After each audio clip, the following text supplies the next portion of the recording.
In 1970 in Houston, Texas, HISD began mandatory integration. This was a step that had begun with the 1950 Sweet v. Painter case tried by a then young attorney named Thurgood Marshall. Sweet v. Painter paved the way for Brown v. Board of Education, the final nail in separate but equals coffin. This documentary short takes a retrospective look at the birthing pains of school desegregation through the eyes of two educators, one black and one white, who grew up in Houston during that time.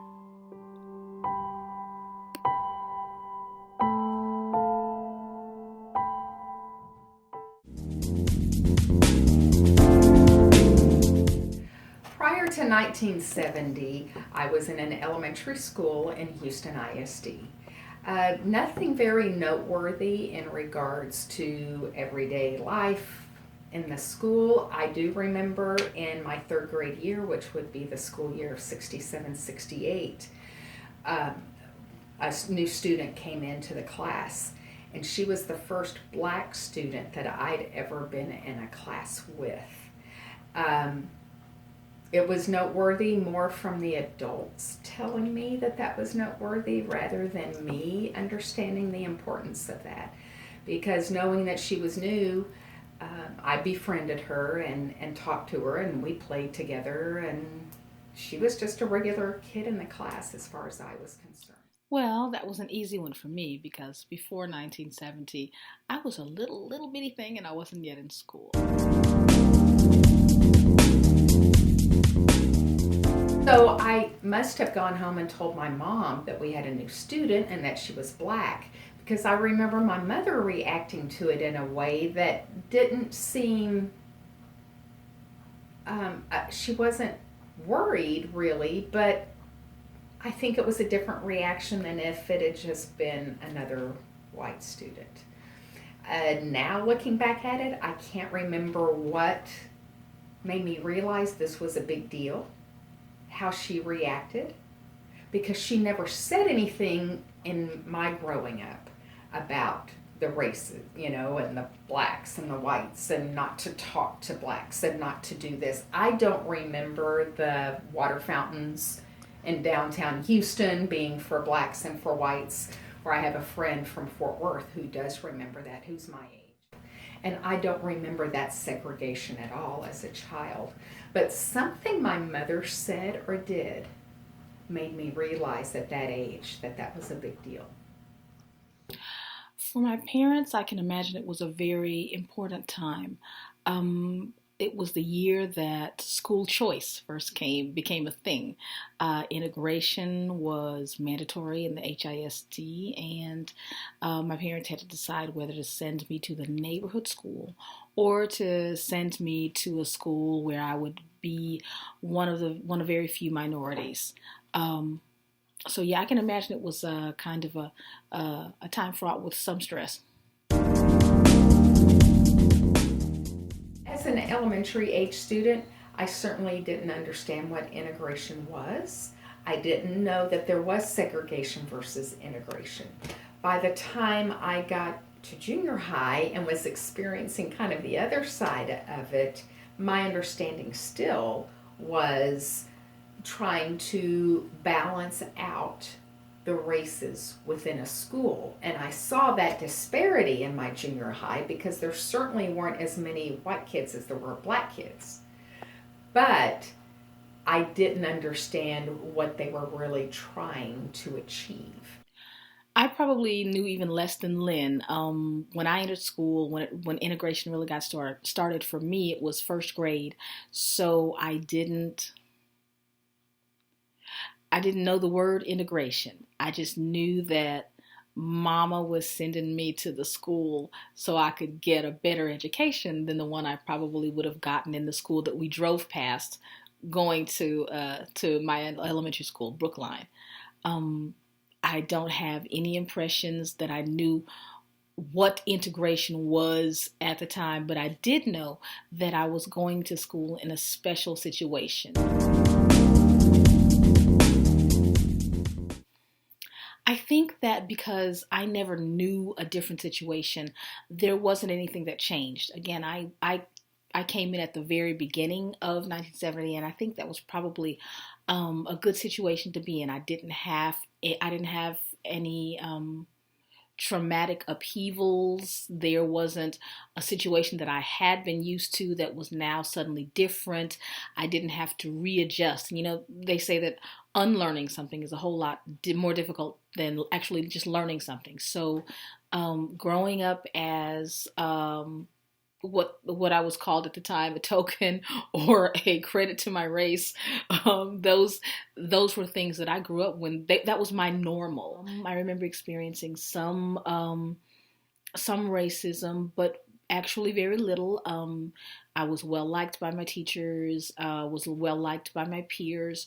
So for me, it was a positive experience. But again, I didn't have to change. I didn't have to make there was no great change that occurred before 1970 and after 1970, because that's when I actually started going to school. In 1970, I was in 7th grade, and Houston ISD decided they needed to integrate all of their schools. So when I got to that junior high, it was a totally different world because I was now invading someone else's territory. And without knowing the ramifications of that zoning, I went in pretty wide-eyed and innocent and came out of there about 9 months later with a whole different perspective on what the world was like. We had gang fights constantly. We had bomb threats constantly. I don't know how many school days weren't interrupted with something like that. I didn't have nightmares about it. I didn't worry about going to school. It's just the way life was.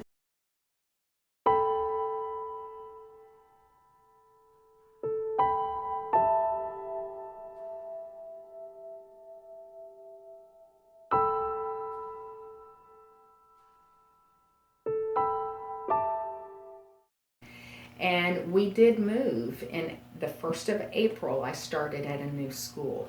So at the end of March, we were out of Houston and in the suburbs. We were part of the white flight. But my mother, who didn't want to be part of that, understood why she needed to be. So my perspective of integration certainly has changed in that I do now, looking back at it, understand what they were trying to accomplish in trying to make things equal, but it certainly didn't do that from my perspective. Is my perspective different now? I think going in, I didn't have a perspective that was just my normal.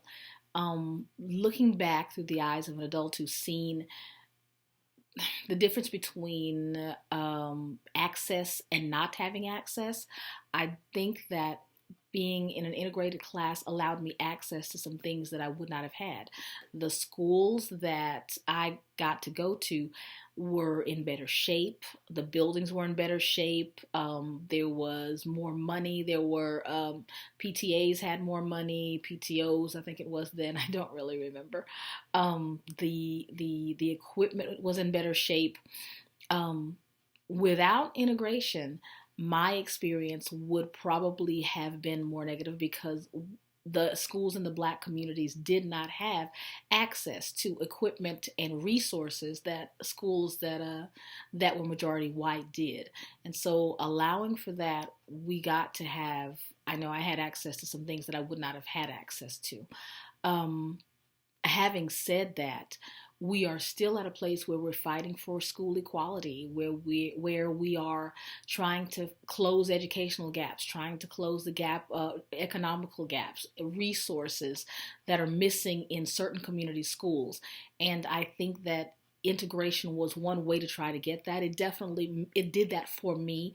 But when I listen to Lynn's experience, I see that was also not necessarily a positive experience for her and for others who may have experienced that kind of racism. I know also some Black friends of mine who went to white schools and had horrible experiences. So I can only speak for my own experience, but I do think that we still are searching for the right way to close the gaps in educational opportunity and in access.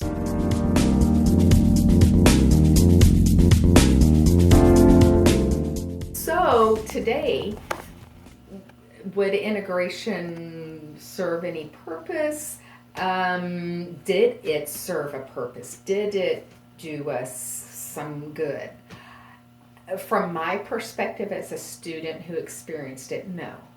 It didn't help the situation in regards to equality in schools. We're still fighting equality in schools, hence the whole school voucher push. Um, will vouchers solve the public school problems? No. You don't take money away from a program to improve. In my opinion, as an educator, we've got to offer the same curriculum, the same opportunities in every school. Integration as school choice. I think we did make some strides. Mixing bodies for school age children. I'll kind of go back to what Lynn was saying. I think the thing that we haven't done is to really look at ourselves and start to confront our own thoughts, our the implicit bias that everyone carries with them. We haven't confronted what we think about each other. And until we actually do that, we are always going to have a kind of an us and them mentality. So I think that's what we were going for with integration. I also think that we were simply going for access and offering access, equal access to everybody it's one of those things that is important, and it's, I think, the final way that we'll be able to compete. What I do see, though, is that school choice is not the great equalizer that we thought it would be. There have been, since Thomas Jefferson, there have been advocates for access and school choice. But until we look at what that really means on a more grassroots kind of level, how we teach, what we teach, not just who teaches whom, we are still going to have that disparity. Just last Thursday, for example, Mark Donarski of Pemberton Research just released his report on, it was an evaluation of the DC Opportunity Scholarship Program, and it was basically about a voucher system, the only federally funded voucher system in the country. And it turns out that students made between 7 and 18 points lower on some standardized tests. And it's not a large study. It was a little less than 2,000 students, I believe, fairly equally distributed between students who took advantage of the voucher and students who did not. But it's very telling. In conclusion, school choice has not been the panacea we've expected it to be. Researchers like Abdul Kadiroglu and Sönmez, examining plans in places like Boston, Columbus, and Minneapolis, assert that the school choice problem is only a student assignment mechanism design problem.